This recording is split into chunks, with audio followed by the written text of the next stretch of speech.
जय गुरुदेव। गुरु महाराज कहते हैं कि तन की शुद्धि के लिए स्नान जरूरी है,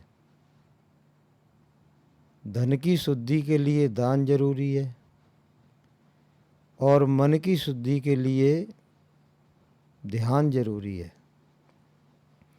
ये तीनों चीज़ें बहुत ही ज़रूरी हैं। अगर हम स्नान नहीं करेंगे तो हमारे शरीर में, हमारे तन में तरह तरह की गंदगी समाहित होती जाएगी। शरीर को स्वच्छ और पवित्र बनाने के लिए प्रतिदिन स्नान की ज़रूरत है। इसी तरह से हमारा जो मन है उसमें भी अशुद्धि आ जाती है। विचारों के द्वारा, कार्यों के द्वारा, व्यवहार के द्वारा ये मन अशुद्ध होता रहता है और उस मन को शुद्ध करने के लिए संतों के पवित्र वचनों का श्रवण जरूरी है, सत्संग जरूरी है, स्वाध्याय जरूरी है और नित्य ध्यान जरूरी है। ध्यान गुरु के स्वरूप का किया जाए, ध्यान परमात्मा के स्वरूप का किया जाए। तो परमात्मा का स्वरूप तो हमने देखा नहीं है, गुरु का स्वरूप देखा है। तो कहा गया, गुरु का ध्यान कर प्यारे, बिना इसके नहीं छुटना, और नाम के रंग में रंग जा, मिले तो ये धाम ने जपना। गोस्वामी जी महाराज रामायण में कह रहे हैं, बंदौ गुरु पद पदम परागा, सुरुचि सुवास सरस अनुरागा। बंदौ गुरु पद नख सिख ज्योति, सुमिरत दिव्य दृष्टि ही होती, और उगरही बिमल बिलोचन ही के, मिटहि दोष दुख भव रजनी के। तो गोसाई महाराज कह रहे हैं कि मैंने गुरु के चरण कमलों का ध्यान किया। गुरु के चरण कमलों में जो नाखून है, नखसिक ज्योति, वो ज्योति का मैंने ध्यान किया।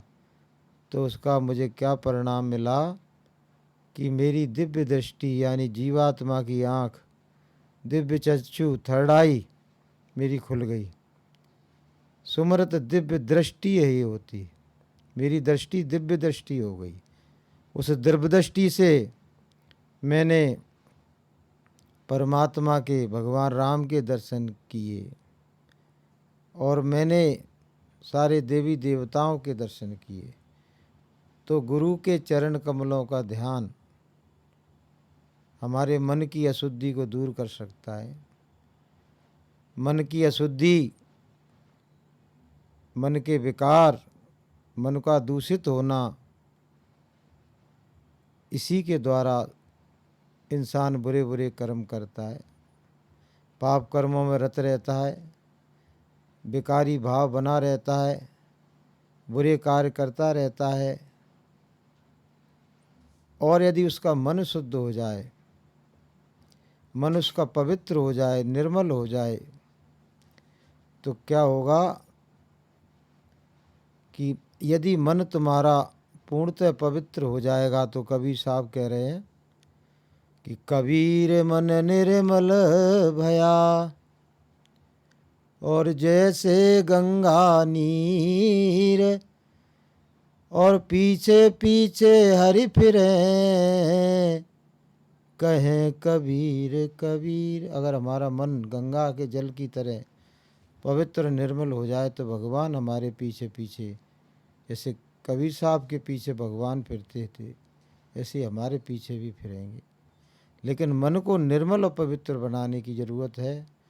और उसका तरीका यही है कि गुरु के अमृतमयी वचनों का श्रवण करें, स्वाध्याय करें और गुरु के चरण कमलों का ध्यान करें।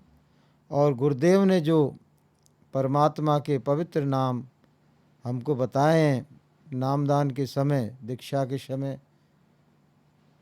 वो मन को आत्मा के साथ लगा के परमात्मा के पवित्र नामों का हम जाप करें तो परमात्मा की पवित्र नामों के जाप से, सुमरन से क्या होगा कि हमारा मन पवित्र होता चला जाएगा, निर्मल होता चला जाएगा। हमारे हृदय के विकार दूर होते चले जाएंगे, बुराइयां दूर होती चली जाएंगी, बुद्धि में विवेक आ जाएगा। और मन को फिर कहने की ज़रूरत नहीं पड़ेगी कि ये काम बुरा है, इसको नहीं करो। उसमें इतना उसमें ज्ञान आ जाएगा, उसमें इतनी पवित्रता आ जाएगी कि उसे स्वतः ही जो दूषित कार्य हैं उसको अच्छे नहीं लगेंगे, उसको बुरे लगने लगेंगे। ध्यान, यदि कोई इंसान 10 मिनट भी ध्यान करे तो उसके मन की स्थिति बदल सकती है और नाना प्रकार के वो विकारों से बच सकता है, बुरे कार्यों से बच सकता है। एक सच्चे और अच्छे राष्ट्र और इंसान की को बनने के लिए हमको प्रतिदिन ध्यान की ज़रूरत है, सुमरन की ज़रूरत है। इसके बाद होता है दान। तो दान से धन की शुद्धि होती है। संतों ने कहा है कि अपनी मेहनत और ईमान की कमाई का 10वां हिस्सा हमको दान में देना चाहिए। कौन को देना चाहिए?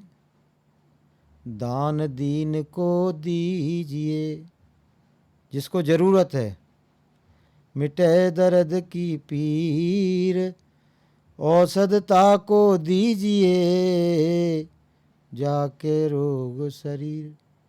औषध उसको दी जाती है जिसके शरीर में रोग हो, और दान उसको दिया जाता है जिसको उसकी ज़रूरत है। तो दान देने से धन की शुद्धि होती है। अगर हम परमार्थ की राह पर चल रहे हैं, ईश्वर को पाना चाहते हैं, ईश्वर को भजना चाहते हैं, तो हमारा तन भी शुद्ध होना चाहिए, मन भी शुद्ध होना चाहिए और धन भी शुद्ध होना चाहिए। तो गुरु महाराज कहते हैं धन की शुद्धि के लिए मेहनत ईमान की कमाई और उसमें भी 10वां हिस्सा परमार्थी सेवा में लगाना चाहिए। तो तन और मन और धन हमारा पवित्र और निर्मल हो जाएगा। उससे हम अच्छे इंसान बनेंगे, एक ऐसे अच्छे मानव बनेंगे जो राष्ट्र और समाज के काम आएंगे, देश के काम आएंगे, जन जन का भला चाहेंगे। और एक दिन हम अपने गुरुदेव को और परमात्मा को भी इतने प्यारे लगेंगे कि वो हमको अपने निज धाम, वहाँ आनंद के धाम में बुला लेंगे और हमारे सर्व दुखों से हमको निवृत्ति दे देंगे। इसलिए संतों के वचन बहुत ही फलदायी होते हैं। तन की शुद्धि प्रतिदिन हम करते हैं तो हमको मन की भी शुद्धि करना चाहिए और हमारा धन भी पवित्र होना चाहिए। अगर हमने ये नहीं किया, मन को गंदा बनाए रखा और गंदगी लाते रहे, तो अब हम गंदे से गंदे इंसान बनते चले जाएंगे। अपवित्र धन, अशुद्ध धन, लूट खसोट का धन, बेईमानी का धन यदि हम खाएंगे तो हमारी भावना इतनी दूषित हो जाएगी कि हम कभी भी परमार्थ के रास्ते पर नहीं चल पाएंगे। और जिसने लूटना सीख लिया वो जनहित के कार्य तो कर ही नहीं सकता है, जन कल्याण के कार्य। वो तो उसने लेना सीख लिया तो देना भूल जाएगा। यदि हम और हमारे जैसे तमाम भाई अपने देश में जो रह रहे हैं वो अपनी आय का 10वां हिस्सा दीन गरीबों के लिए निकालना शुरू कर दें तो हमारे देश की तमाम गरीबी और तमाम भुखमरी, तमाम बेरोज़गारी दूर हो सकती है। लोगों के पास इतना धन है लेकिन इस विषय में उनका कोई चिंतन नहीं है। यदि संतों की बताई हुई राह पर हम चलने लगें तो हम तो खुशहाल होंगे ही, हमारा देश समाज राष्ट्र भी खुशहाल होगा। तो इन तीनों बातों का हमको ध्यान रखना है और परमार्थ की राह पे चलना है और जन जन का कल्याण करना है। ये गुरुदेव की सत्य वचन है। बोलिए प्रेम से जय गुरुदेव।